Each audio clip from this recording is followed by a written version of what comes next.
Hey, everybody. Tim Miller from the Bulwark here. I was just on MSNBC with Chris Jansing, and we were talking about this supposed so-called Alligator Alcatraz, this new ICE detention center in the Everglades. And I wanted to share the conversation with you. I got to tell you, Chris really kind of brought me down. This doesn't usually happen on TV, but I hadn't seen, some of the details around how, let's just be blunt, how excited MAGA voters are, I guess, about this detention center in the fucking swamp. How people are buying T-shirts, little hats. I was talking with Cam about this because Benny Johnson on one of his feeds wearing an Alligator Alcatraz hat.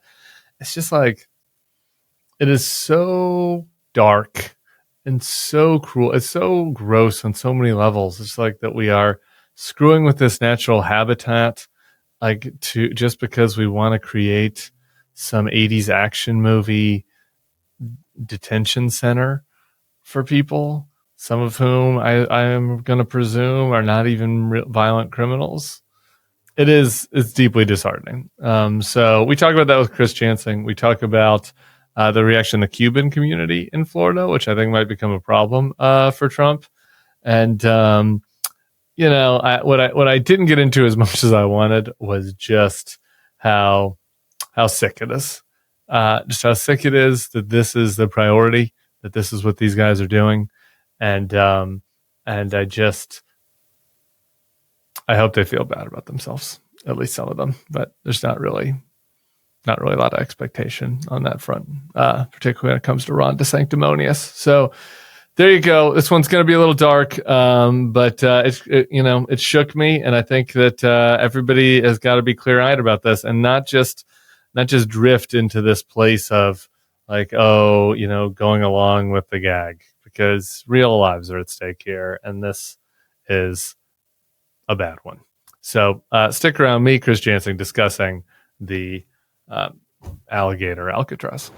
After touring the controversial new migrant detention center known as Alligator Alcatraz in the Florida Everglades is speaking. He was there in the sea of tents and trailers. The state stood up in just 8 days and could now one day hold up to 5,000 people who are facing deportation.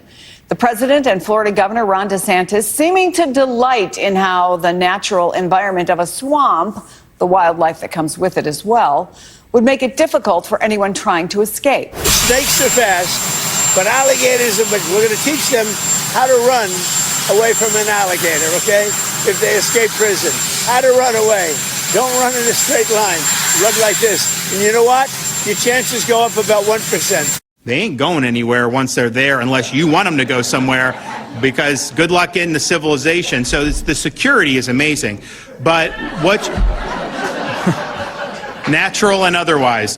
Well, some laughing there, but critics argue there's nothing funny about keeping people in what they say are hellish conditions, especially in a state where, as the Miami Herald reports, 5 people have died in ICE custody since January. The latest, a 75-year-old Cuban man who came to the United States nearly 6 decades ago, but died after 3 weeks in detention. That death now under investigation. Tim Miller is back with us. When you hear those remarks from the president and Governor DeSantis, is the threat of cruelty the point here, a deterrent? I think so. It's the whole thing is extremely dehumanizing. Trump and DHS have, and Ron DeSantis, frankly, have treated immigrants and migrants in a dehumanizing way, and I think that they definitely want to scare people that are in the country and don't have formal legal status. They want people to self-deport, and they've said that. Kristi Noem is running ads encouraging people to self-deport. But like these stories, you're talking about people that are not hardened criminals. And on the one hand, like with the recent exception in New Orleans, hardened criminals don't get out of prisons. Like, you don't need a scary, action movie alligator prison. That's not an issue. What we're talking here is about detaining people, and they've been detaining a lot of people who are not violent criminals. They are detaining people that have allegedly committed immigration infractions. And this Cuban man that you mentioned, like the idea that somebody that's been here for 60 years, needs to be held in a cell. Like for what? Like what do you? There's no security rationale for that. You're not worried about risk of flight. You want these people to self-deport.